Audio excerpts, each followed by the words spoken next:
گھر کے اندر یعنی میرے گھر کے اندر یہ وہ شیلز ہیں جو گھر کے باہر ہیں، اس کا ہمیں کوئی اندازہ نہیں. وہ ساری سڑک کے اوپر ساری رات صبح تک، اور ابھی جب میں آپ سے بات کر رہا ہوں پھر شیلنگ ہو رہی ہے، پھر ایک اور حملہ ہو گیا.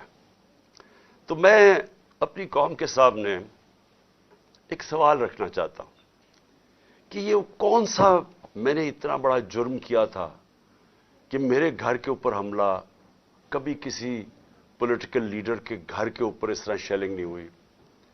اور وہاں عورتیں تھیں، ہمارے نوجوان تھے، ان کے اوپر جس طرح اٹیک کیا گیا، اس کی کوئی تو کیا وجہ تھی؟ میرا جرم کیا تھا؟ جرم یہ تھا، ذرا میں آپ چاہتا ہوں غور سے سنیں میرا جرم کیا تھا.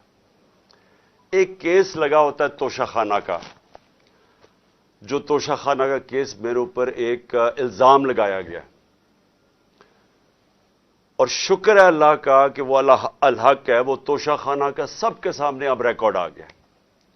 میں چیلنج کرتا ہوں کہ جب یہ کیس سنا جائے گا، اگر کسی نے ساری چیزیں جائز طریقے سے، یعنی جائز طریقے سے، توشہ خانہ کا مطلب ہوتا ہے کہ جو آپ پریزنٹ، آپ کو جب گفٹس ملتی ہیں تو ان میں سے جو آپ رکھنا چاہتے ہیں ایک قیمت ادا کر کے لے لیتے ہیں، وہ آپ کی پراپرٹی بن جاتی ہے.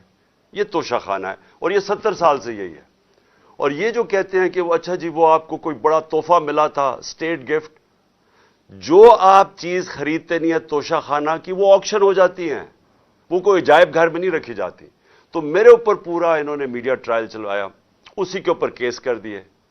اور اب اللہ کا کرم ہے کہ ان ساری چیزیں ان کی سامنے آ گئی ہیں، اور ابھی آپ کو پتہ چلے گا جب وہ دیکھیں گے کہ انہوں نے چوری کی ہے توشہ خانہ سے، اور انشاءاللہ وہ سامنے آ جائے گا.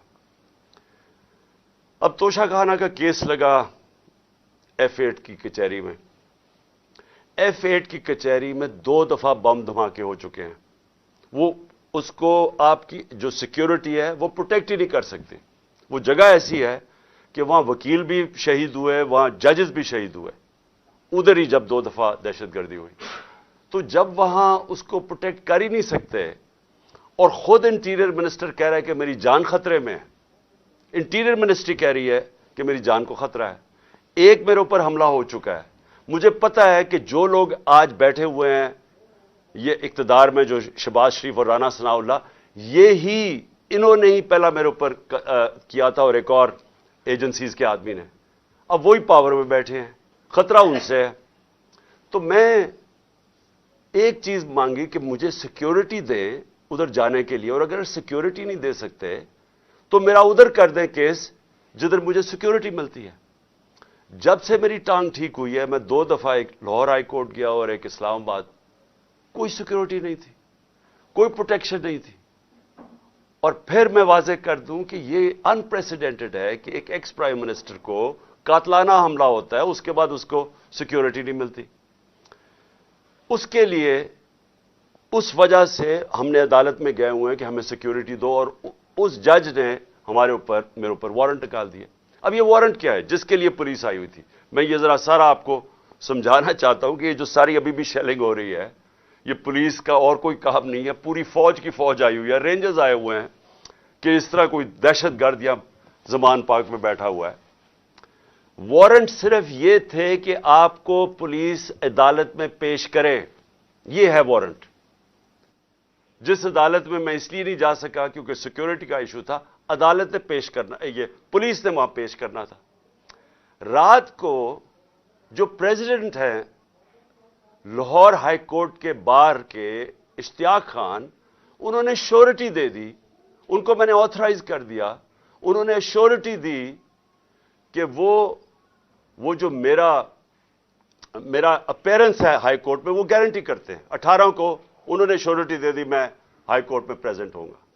تو جب انہوں نے شورٹی دے دی تو وہ پولیس آفیسر جو مجھے اریسٹ کرنے آیا تھا اس کو شورٹی مل جاتی، وہ کیس اس کو انتظار کرنا چاہیے. تو میں نے فیصلہ کر لیا کہ میں عدالت جا رہا ہوں، اس لیے تو وہ آیا تھا مجھے اریسٹ کرنے. اور یہ قانون ہے، یہ جو کوڈ آف کرمنل CCP جسے کہتے ہیں کہ کوڈ فار کرمنل، CRPC جو کوڈ ہوتی ہے، جو جس کے تحت یہ قانون بنا ہوا ہے، اس کا سیکشن 75 کہتا ہے کہ یہ اگر کر دیں تو پولیس آپ کو اریسٹ نہیں کرتی. تو وہ رات لے لے کے پھر رہا ہے اشتہا خان یہ اب شیورٹی, اور پولیس والا ہی نہیں مل رہا. وہ کیوں نہیں مل رہا؟ کیونکہ انہوں نے فیصلہ کیا ہوا تھا میرے اوپر یہ اٹیک کرنے کا. اب یہ میں آپ کو دکھا رہا ہوں کہ یہ صرف شیلز نہیں ہیں, یہ گولیاں آپ کے سامنے ہیں. یہ گولیاں چلائی انہوں نے یہاں. یہ گولیاں چلانے والے ایک آدمی کو عدالت میں پیش کرنے کے لیے نہیں آتے. ان کے عزائم, یہ جو اوپر سارے بیٹھے ہوئے ہیں جنہوں نے پہلے ہی مجھے قتل کرنے کی کوشش کی تھی, ان کے عزائم یہ نہیں تھے کہ عمران خان نے یہ عدالت میں کہ وہ کہہ رہا ہے کہ میں پہنچوں گا, اس کے باوجود یہ حملہ کر رہا ہے اور ابھی تک حملہ ہو رہا ہے. ان کا مقصد کچھ اور ہے.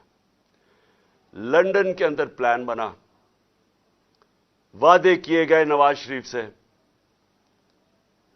وعدہ یہ کیا گیا کہ اگر ہمیں بیک کریں گے تو میں آپ کو یہ کر کے دوں گا, جس میں عمران خان کو جیل میں ڈالوں گا, پی ٹی آئی کو ختم کروں گا, نواز شریف کو سارے کیسز ختم کروں گا. یہ پلان تھا پورا. یہ پلان بڑی دیر سے پتہ ہے, میں بتاتا جا رہا ہوں آپ سب کو. اس پلان کے تحت یہ گیم چل رہی تھی. کیوں میرے ورکرز اس طرح, جس طرح انہوں نے یہ دفاع کیا زبان پاک کی, میں تو کیا ان کو 2 دفعہ کہا, میں نے کہا دیکھو یہ میں کوئی انتشار نہیں چاہتا, میں چاہتا ہوں میں چلا جاتا ہوں, بیگ میرا پیک تھا. لیکن سارے کارکنوں کا کیا مسئلہ تھا؟ ان کو پتا تھا کہ جب سے ہماری حکومت گئی ہے ہمارے لوگوں کو تشدد کیا گیا جیل میں. کسٹوڈیل ٹارچر کہتے ہیں اس کو. جیل کے اندر تشدد کیا گیا. اعظم سواتی, شہباز گل, ہمیں پتہ ہے ارشد شریف سے کیا ہوا, ہمیں پتہ ہے سوشل میڈیا کے لڑکوں سے کیا ہوا, اور ہمیں پتہ ہے کہ وہ درویش, وہ جو اسپیشل انسان تھا جس کے پاس پیار کے علاوہ کچھ تھا ہی نہیں, ذل شاہ سے کس طرح انہوں نے اٹھایا اور اسے تشدد کر کے قتل کر کے سڑک پہ پھینک گئے. تو وہ سارے فکر کر رہے تھے کہ دیکھیں اگر انہوں نے یہ آپ سے لے گئے ایک دفعہ آپ کو, تو یہ آپ سے بھی یہ کریں گے. اس لیے انہوں نے رات سے وہ مقابلہ کر رہے ہیں ان کا, صرف اس وجہ سے. سو میں آج یہ پوچھنا چاہتا ہوں, میں وہ جو اپنے آپ کو نیوٹرل کہتے ہیں ان سے پوچھنا چاہتا ہوں کہ مجھے یہ بتائیں کہ رینجرز کو بھیجنے کا کیا کام تھا؟ میرے دیوار کے اوپر رینجرز چڑھ رہے تھے, اندر آنے لگے تھے. یہ میں کون سا جرم کیا کہ رینجرز کو یہاں اٹیک کروایا میرے اوپر؟ اور جب رینجرز اور ہمارے لوگوں کا آمنا سامنا ہوگا تو کیا کوئی قوم سمجھے گی کہ ہماری اسٹیبلشمنٹ نیوٹرل ہے؟ اور کیا یہ کرنا چاہیے کہ رینجرز یعنی فوج کو اور عوام کا آمنا سامنا کروانا چاہیے؟ جب ٹی ایل پی آ رہی تھی اسلام آباد کی طرف تو مجھے تب آرمی چیف نے کہا تھا کہ ہم بالکل فوج کو سولینز کے سامنے نہیں لے کے آئیں گے. تو اب کیوں آ رہی ہے؟ کیا وجہ ہے؟ کون سا جرم ہے؟ کیا جرم کیا میں نے؟ اور کیا وجہ ہے کہ اس طرح کی بے دردی سے, جس طرح کا ابھی تک سب کو یہ جو شیلز مارے گئے ہیں, گولیاں چلائی گئی ہیں, یعنی یہ کیا جمہوریت ہے؟ کیا ہم نے کبھی ہمارے 3.5 سال میں کبھی کسی کے اوپر 3 لانگ مارچز تھیں, پروٹیسٹ تھے, کیا ہم نے کبھی کسی کے اوپر یہ کیا؟ تو یہ کیا وجہ ہے؟ اس کے پیچھے کیا ہے؟ ہم سب سوال پوچھ رہے ہیں, ہم سب حیران ہیں کہ اس سب کا مقصد کیا ہے؟ چاہتے کیا ہے؟ کیا یہ وہ ساری وہی ایک تسلسل ہے کہ کسی طرح تحریک انصاف کو دیوار سے لگاؤ, لیکن اس سے بھی زیادہ عمران خان کو مائنس کرو بیچ میں سے, اس لیے پکڑنے آئے تھے؟ اور دیکھیں, میں آج اپنی ساری قوم کے سامنے کہہ رہا ہوں کہ دیکھیں میں نے پوری کوشش کی ہے جب سے میری گورنمنٹ گرائی گئی ہے کہ کوئی میری وجہ سے اس ملک میں انتشار نہ ہو. ہم نے سارے پرامن 70 جلسے کیے, سب پرامن. جب کوئی انتشار کا وقت آتا تھا, جب انہوں نے اسی طرح ہمارے اوپر ظلم کیا 25 مئی کو پچھلے سال, میں نے کینسل کیا, میں نے اس کو ختم کر دیا دھرنے کو, کیونکہ مجھے ڈر تھا کہ اب انتشار کی طرف جا رہا ہے. اس کے بعد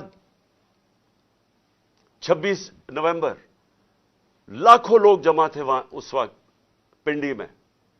ہمارا پلان تھا اسلام آباد میں جا کے دھرنا دینا, لیکن جب میں نے ماحول دیکھا جو انہوں نے پولیس 30,000 پولیس جمع کی ہوئی تھی, تو مجھے پتا تھا پھر یہ تو جان کے چاہ رہے کوئی کلیش ہو, تو میں نے وہ کینسل کر دیا.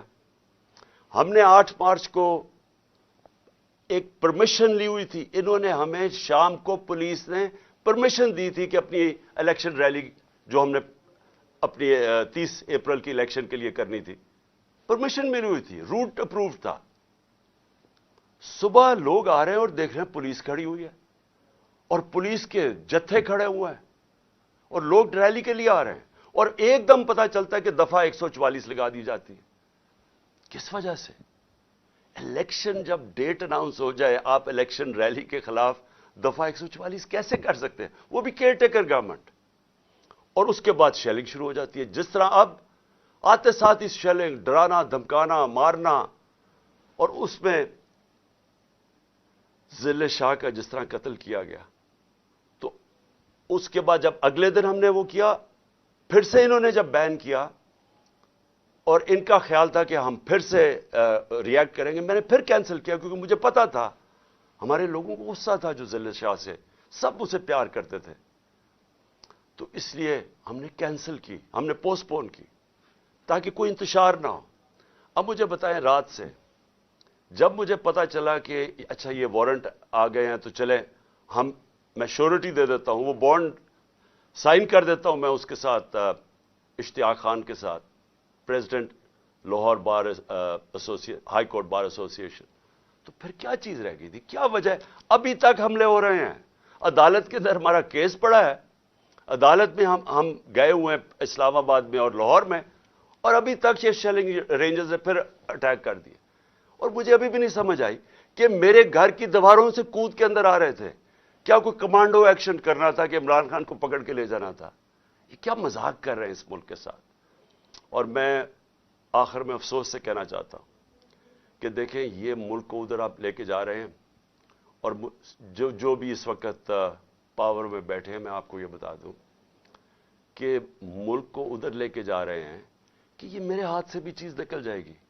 اب یہ جو لڑکوں نے، یہ تھوڑے سے تھے، جس طرح انہوں نے وہاں کھڑا ہو کے ٹیئر گیسنگ سب کے باوجود، اتنی بھاری پولیس کی نفری اس کے سامنے کھڑے ہوئے ہیں، صرف اس خوف سے کہ چیئرمین کو اٹھا کے لے جا کے یہ پھر جیلوں میں تشدد کریں گے. اور خوف یہ ہے کہ انہوں نے قتل کرنے کی کوشش کی تھی اور یہی اب جیل میں لے کے جا رہے ہیں. کسی کو اعتماد نہیں ہے ان مجرموں کو، یہ جرائم پیشہ لوگ ہیں، کسی کو ان کے اوپر اعتماد نہیں ہے. تو میں سوال یہ پوچھتا ہوں کہ جو اس وقت اقتدار میں بیٹھے ہیں، جو پاور میں ہیں، جو پاور کنٹرول کرتے ہیں پاکستان کی، اور وہ یہ نہیں ہے یہ جو رانا ثناء اللہ اور یہ جو شہباز شریف ہے جن کے پاس پاور ہے، کیا کوئی فکر ہے آپ کو پاکستان کی؟ کیا آپ کو فکر ہے کہ یہ ملک جا کدھر رہا ہے؟ کیا آپ کو فکر ہے کہ میں اگر آپ جب بھی مجھے پکڑ لیں گے کیا ہوگا؟ جیل میں چلا جاؤں گا.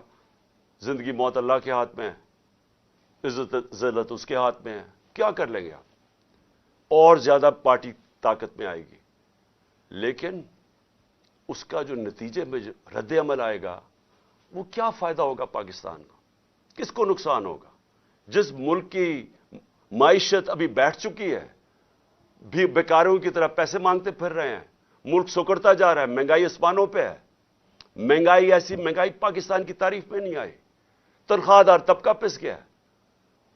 بیچاروں کے پاس اس وقت حالات یہ ہیں کہ ان کا 2 ہفتے کے اندر ان کے پاس تنخواہیں ختم ہو جاتی ہیں.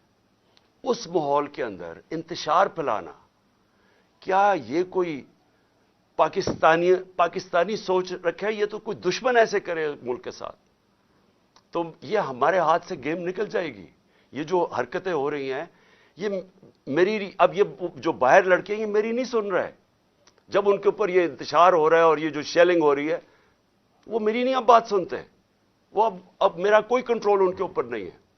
اور جس طرح کی اب بمباری اور یہ سب کے ہاتھ سے نکل جائے گا. اس لیے میں کہنا چاہتا ہوں اپنی عدلیہ سے سب سے پہلے کہ دیکھیں، امید صرف اب ہمیں آپ پہ رہ گئی ہے. یہ جرائم پیشہ لوگ جو گورنمنٹ میں بیٹھے ہیں، یہ تو کوشش کر رہے ہیں کہ 80 کیسز کر دیے ہیں، یہ تو کیسز بڑھتے جائیں گے. یہ تو کوئی کبھی ایک عدالت کبھی دوسری عدالت، ان کی تو کوشش ہے کہ میں الیکشن نہ لڑوں، یا میں کسی جیل میں چلا جاؤں، اور یا سارا وقت الجھا رہا ہوں کیسز میں کہ کبھی ایک وارنٹ نکل رہا ہے. تو ہمیں تو صرف امید عدلیہ سے ہے.